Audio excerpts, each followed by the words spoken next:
Will you put your hands down? Put your hands up, please.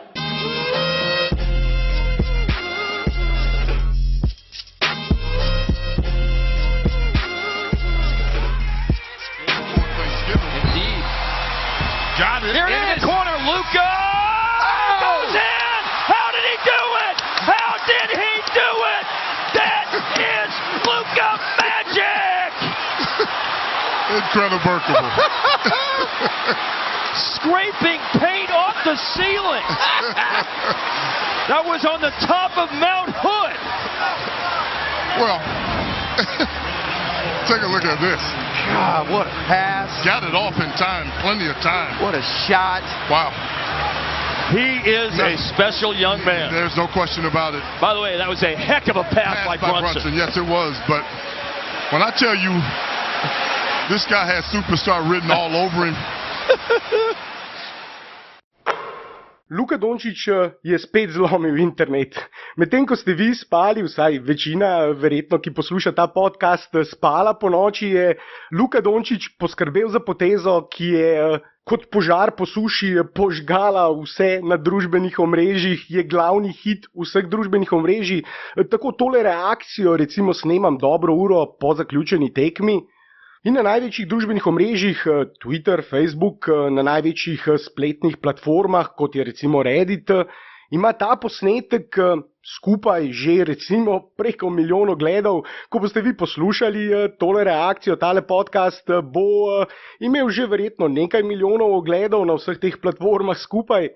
In na koncu bo seveda zbral več 10 milijonov ogledov, morda pa kakšne še bolj absurdne številke. Namreč Luka Dončić bo na ta praznični dan zagotovo glavno ime vseh športnih medijev na obeh straneh Atlantika in tudi na vseh celinah. Namreč NBA in košarka je šport, ki je popularen povsod, drugi najbolj masovni šport na svetu. In ta Dončić se zdaj približuje statusu tistih največjih svetovnih zvezdnikov, Ronaldo, Messi, LeBron, imen, ki jih poznajo na vseh celinah in imen, kjer je potrebno izgovoriti samo priimek ali pa ime in vemo, o kom govorimo. In z Blažem Bertalaničem sva včeraj že posnela en daljši podcast, v katerem sva pod drobnogled vzela igre Luke Dončića v zadnjih dveh in pol tednih od zadnjega podcasta dalje, o vsem, kar se je dogajalo v podcastu, tudi različne izjave teh največjih zvezdnikov košarke, trenerjev in znanih novinarjev o Luki Dončiću. V podcastu so spregovorila tudi o težavah Gorana Dragića v operaciji, zanimive informacije, tudi o našem kapetanu zlate košarkarske reprezentance, ki pa preživlja sedaj zelo težko obdobje, najtežje obdobje v svoji karieri in mu lahko seveda ob tem prazničnem času pošljemo tudi dobre želje. Z Blažem pa sva nekaj besed malce spregovorila tudi o Feniksu Igorja Kokoškova, njegovih sansih, ki so nanizali po katastrofalnem začetku in vseh mogočih težavah 4 zaporedne zmage in tudi Kokoškov pravzaprav počne s to ekipo čudeže glede na kader, ki ga ima. Ima pa tudi DeAndrea Aytona, glavnega protikandidata Luke Dončića v boju za naziv novinca leta. Pravzaprav trenutno verjetno edinega protikandidata, nekako sta se izločila in tudi o tem sva več spregovorila z Blažem. Ta podcast bo pa objavljen kasneje danes in tako ob tem prazničnem času bo Božiček na napravi, kjer poslušate seveda te podcaste, naložil danes 2 podcasta in ob tej priliki se vam tudi opravičujem, namreč najbolj pogosta kritika, ki jo seveda slišimo, je ta, da podcasti niso dovolj redni, da bi radi slišali več podcastov, bolj pogosto, tudi bolj raznolike teme, še več tem, pa tudi še več o Luki.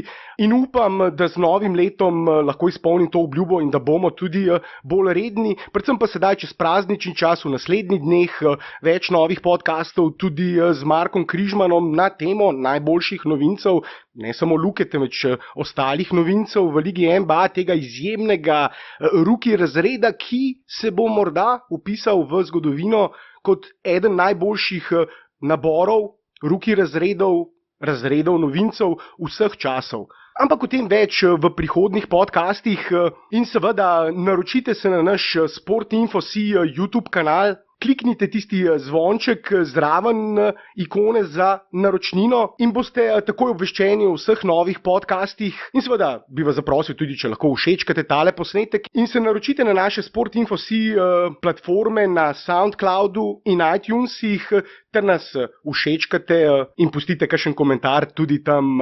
Vsake reakcije, vsakega klika smo hvaležni in s tem nam pomagate, da bomo morda lahko tudi bolj redni. Ampak dovolj teženja s temi stvarmi, ki vas seveda verjetno sploh ne zanimajo, in nazaj k izjemnemu Dončiću in k tej konkretno tej tekmi sinoči.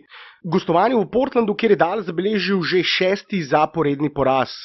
Bili so že na 6. mestu zahodne konference in sedaj po tej seriji porazov so zdrsnili na 12. mesto. Nujno bodo potrebovali kakšno zmago. Ampak od teh 6 porazov je bilo 5 tekem odigranih na gostovanjih. Dallas ima namreč odličen skor, odlično razmerje zmag in porazov doma in izjemno slabo razmerje zmag in porazov na gostovanjih. Doma sodijo med najboljša moštva v ligi, na gostovanjih pa med najslabša. Konkretno doma so zabeležili do sedaj že 13 zmag in 3 poraze, na gostovanjih pa samo 2 zmagi in kar 14 porazov. Torej zrcalna slika je na gostovanjih kot doma. In to je značilno za recimo neizkušena moštva, ki se še sestavljajo.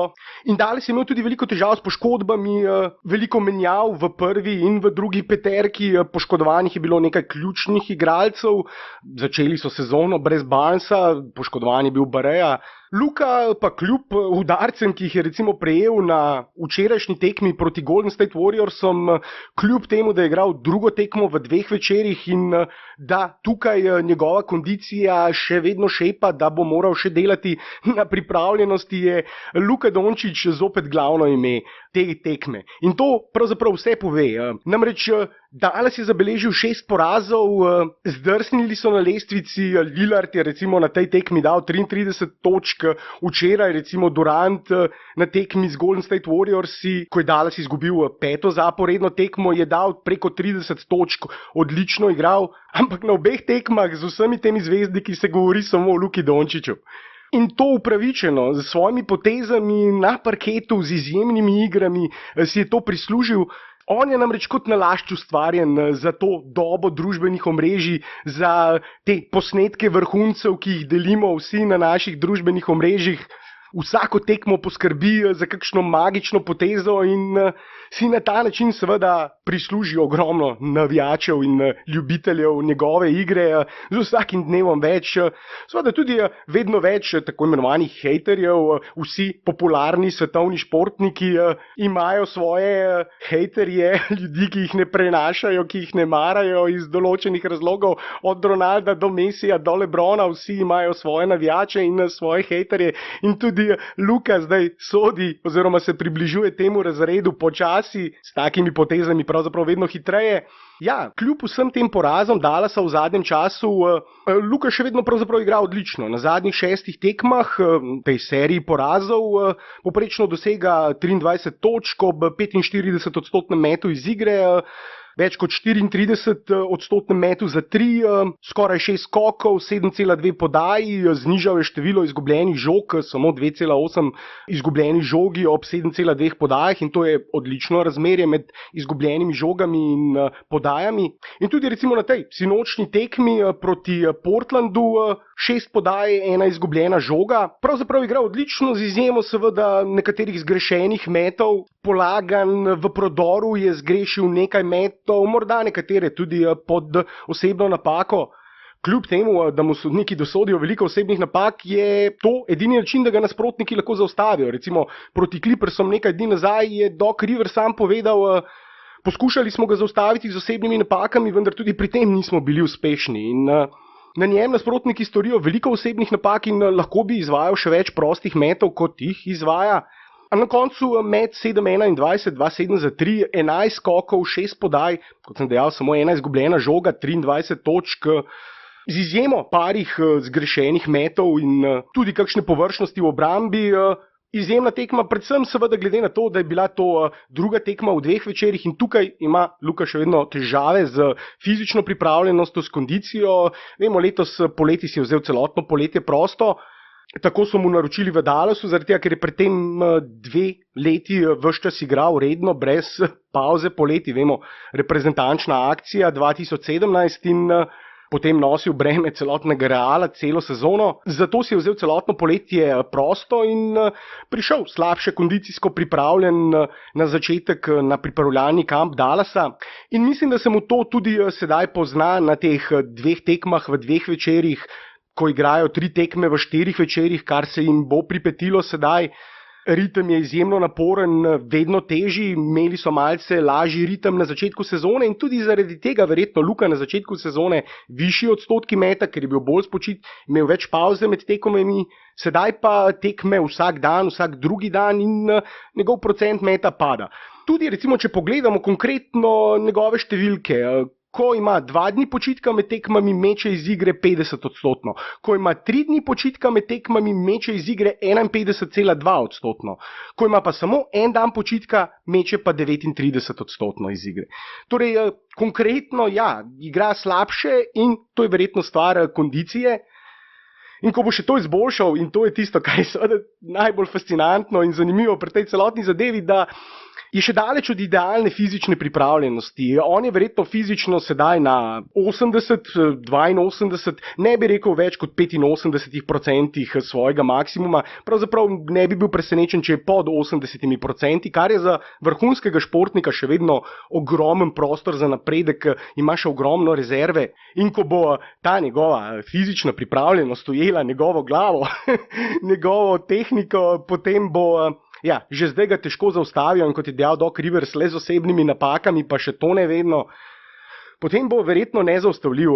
Preprosto hype, navdušenje, ki si ga je sedaj zaslužil, je več kot zasluženo. Počne stvari, ki jih pri 19-letniku, tako kot v Evropi, ko smo lansko leto bili fascinirani nad njegovimi igrami in govorili, ja, ne samo lani, 2 leti nazaj, pri 17 letih ni bil še noben igralec tako dober. Pri 18 letih in to Luka sedaj nadaljuje to tradicijo. Bil je najboljši igralec na svetu pri 12 letih, bil je najboljši igralec pri 13, 14, 15, 16, 17, 18, sedaj je najboljši 19-letnik na svetu, najboljši 19-letnik vseh časov. Lahko debatiramo, ampak argumentirano lahko to trdim. In edino vprašanje je, ali bo tudi pri 20, 21, 22, 23 in glede na to, kako igra, ne vidim razloga, zakaj ne bi.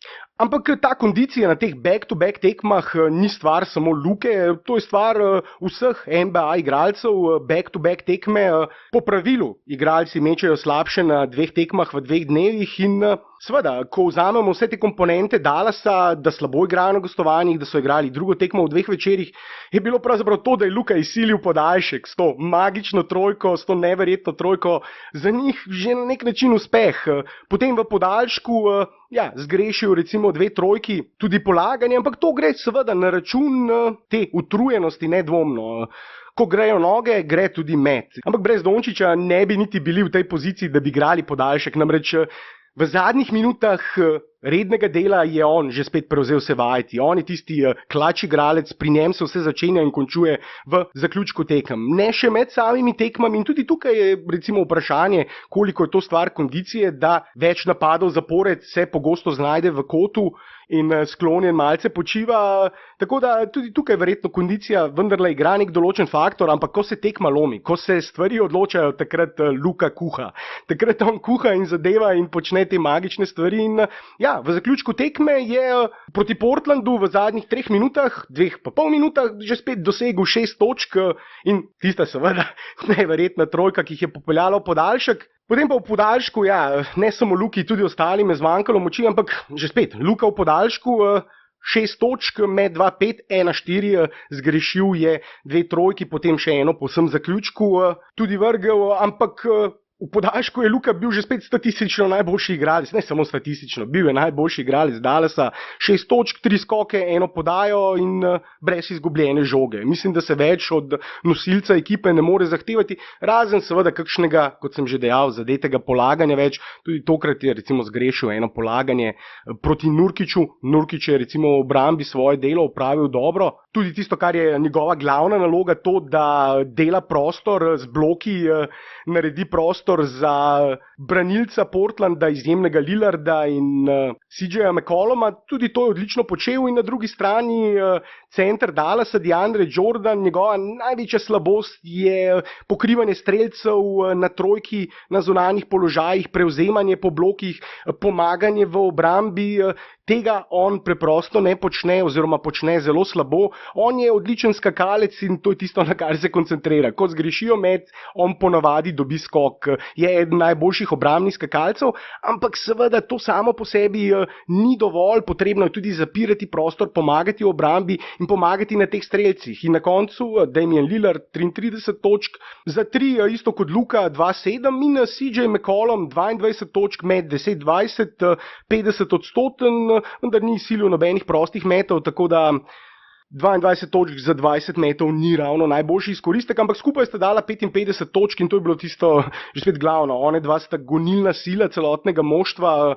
Ko one dva igrata dobro igra tudi Portland, vsaj ponavadi, in na drugi strani so tudi igralci Portlanda bili bolj sveži in zato v obrambi malce bolj stisnili. V napadu pa bolje zadevali. Pametno so prodirali pod koš, na koncu kar 60 točk dosegli iz neposredne bližine obroča. Ob nekaj slabšem metu za 3 Portlanda je bilo to na koncu tudi tista odločilna stvar. Na drugi strani pa Dallas v obrambi za korak prepočasen, ne samo Luka, tudi ostali igralci so dovolili kakšen koš v tranziciji, kakšen koš v prodoru več, kot bi ga morda lahko dovolili. Po izgubljenih žogah je Dallas prejel 17 točk, kljub temu, da so izgubili isto število žog kot domači igralci iz Portlanda.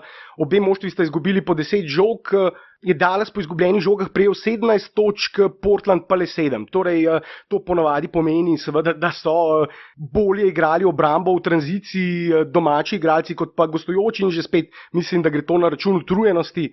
In zaradi tega mislim, da so tudi izgubili potem podaljšek. Videlo se je, da preprosto nimajo več energije. Pa še eno stvar bi lahko izpostavili, tako mimo grede, preden zaključim to krajšo analizo, namreč, da je bila nad Luko pri tistem magičnem košu, magični trojki storjena tudi osebna napaka. Pogledal sem posnetek večkrat, tukaj bi sodniki pravzaprav morali dosoditi tudi osebno napako in to bi pravzaprav moral biti zmagoviti koš, 4-point play, ampak dobro.